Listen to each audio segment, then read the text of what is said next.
ఏమి ఆనందం నాకు ఇదే ఇంట్లో కూర్చున్నట్టుకైతే ఇంత ఆనందం వస్తుంది కదా పిల్లల దగ్గర కూర్చుంటే వస్తుంది. కానీ అది వేరు లౌకికమైనటువంటి ఆనందం.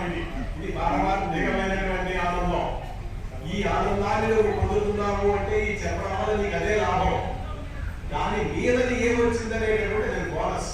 అది వాడు చూసుకుంటాడు. నువ్వు అన్నాడు వాడు. కానీ మానవుడు ఏమిటంటే వదలలేకపోతున్నాడు. ఏమి చేస్తున్నా సరే మన శ్రీనివాసరావు గారి చెప్పినట్టు ఏమిటంట ఏమి నీకుంటే అందుచేత ఈ భావన రావాలి. ఎత్తులు పై ఎత్తులు వేస్తున్నారు. దీనికి కావాల్సినటువంటి బుద్ధి. బుద్ధి కానీ లేకపోయినట్టు ఏమి ఆలోచించలేదు. ఆలోచన శక్తి నశిస్తున్నదనేటటువంటి అందుచేత దీనికి కావాల్సినటువంటి బుద్ధి. నేను పోయినట్టుగైతే శ్రీ భాగవతానికి వచ్చేసినట్టుగా అయితే రామాయణం ఏం చెప్తుంది అంటే మానవుడు అనేటటువంటి వాడు ఏ విధంగా ఉండాలి అనేటటువంటి చెప్తుంది. ఎంత కష్టం వచ్చినా సరే రామచంద్రుడు మొదలైనటువంటి రెండే రెండు, ఒకటి సత్యము, రెండు తపము. ఆ రెండే వదలలేదు. అందుచేతనే మహానుభావుడు మర్యాద పురుషోత్తముడు శ్రీరామచంద్రుడు అయ్యాడు. సామాన్యమైనటువంటి రాముడు అక్కడికి వెళ్ళి తిరిగి వచ్చేటప్పుడు ఇది రామాయణానికి సంబంధించింది. అందుచేత ఆయన ఏమన్నాడు? దశలక్ష సహస్రాన్ని దశలక్ష శతాన్ని రాముడు రాజ్యం అది అంటాడు ఆయన. నేను 11,000 సంవత్సరాలు ఈ భూమండలంలో మానవుడిగా ఉంటూ మనిషిలాగా ఎలా బ్రతకాలనేటువంటి నేను చెబుతాను ప్రజలుగా అన్నాడు ఆయన. ఈనాడు మనుషులందరూ కార్యాలు చెబుతున్నాం, సముద్రంలో ఈత కొట్టుకుంటూ వెళ్తున్నాం, అన్ని రకాలు చేస్తున్నాం. కానీ మానవుడిగా ఉండలేకపోతున్నాం. మానవత్వం ఎక్కడ ఉంటుంది? మీకు తెలియని విషయమా చెప్పండి. ఇక్కడ కూర్చుని వింటున్నంతసేపు ఇది పురాణంలో చాలా బాగున్నా ఆ శ్రీరామచంద్రుడు అయిపోతే బాగుండు.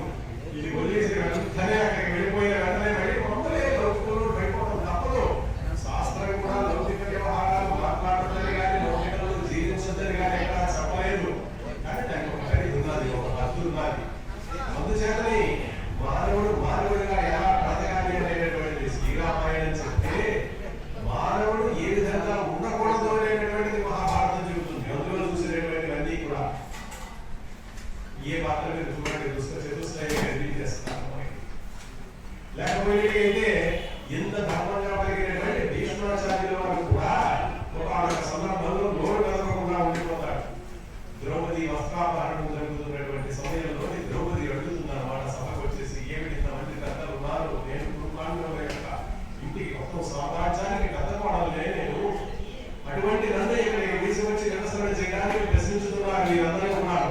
బాధగా నడుగుతుంది భీష్మాచార్య ఒక ప్రశ్నకి సమాధానం చేస్తుంది. ధర్మరాజు ఈ జూదంలో నన్నోడినా తను ఓడిపోయిన తర్వాత నన్ను పడగా పెట్టాడా, నన్ను ఓడిపోయిన తర్వాత తను పడగా పెట్టుకున్నాడా చెప్పంటాడు. ఒకసారి కానీ ముందు ధర్మరాజు గారు ఓడిపోయాడు అంటే అది సేవలు అయిపోయిన తర్వాత భార్య మీద హక్కు ఉండదు. ఎలా పెడతావయ్యా ఓడిపోయినటువంటి వాడివి, ముందే నన్ను పెట్టాడనుకో, నన్ను ఎందుకు పెట్టావు, ఓడికి చెప్తున్నావు. ఏ కష్ట సుఖం వచ్చినా సరే భర్త అనుకోవాలి తప్ప భార్య పరిపోషణ చేస్తావా అని చేత కథ భీష్మాచార్య చెప్పండి అంటుంది. అంత సభలోని ఇంత మహానుభావుడైనటువంటి భీష్మాచార్యులు కూడా తలంచుకున్నాడు. అమ్మ ధర్మం గురించి ధర్మరాజుకే ఎక్కువ తెలుసుకున్నామా అన్నాడు. ఒకే ఒక ముక్క అన్నాడు, ధర్మం గురించి మాట్లాడలేదు కాబట్టి యుద్ధం అయిపోయిన తర్వాత 58 రోజుల పాటు ఒక్క సైన్యం మీద పడుకున్నాడు మహానుభావుడు. లేకపోతే అయిపోయింది కదా. ఇది భారతం మనకి చెప్తున్నాడు. అందుచేత ఇందులో ఉండేటటువంటివన్నీ కూడా కుయత్తులు, ఎత్తులు, చిత్తులు, కట్టుకవ, ఈ గజకర్ణ గోకర్ణాలన్నీ ఉంటున్నాయి. కాబట్టి మానవుడు ఏ విధంగా ఉండకూడదు. కృష్ణ పరమాత్మ ఏ విధంగా ఉన్నాడు మొట్టమొదటి ప్రారంభమే చేసిన కృష్ణుడు మనకు చాలా ఆనందం అనిపించింది బాబు. ఎందుకు చేయాలి అంటే భాగవతం ఉన్నాయంటే అందుచేత కృష్ణ పరమాత్మలాగా బతకాలనేటువంటి విషయాన్ని అది తెలియజేస్తాం. భాగవతం ఏం తెలియజేస్తుందండి? మానవుడికి అంతిమంగా కావాల్సినటువంటిది ఏమిటి అంటే మోక్షం. అవునా కదా? అంటే ఎవరికైనా సరే బాల్యావస్థలో చదువుకోవాలనుకుంటారు, చాకరీ కావాలనుకుంటారు, పెద్ద అయిన తర్వాత రకరకాల రకాలు వేస్తారు. ఆ తర్వాత వివాహము, ఉద్యోగము, పిల్లలు, సంసారము, తల్లిదండ్రులు చూడడం.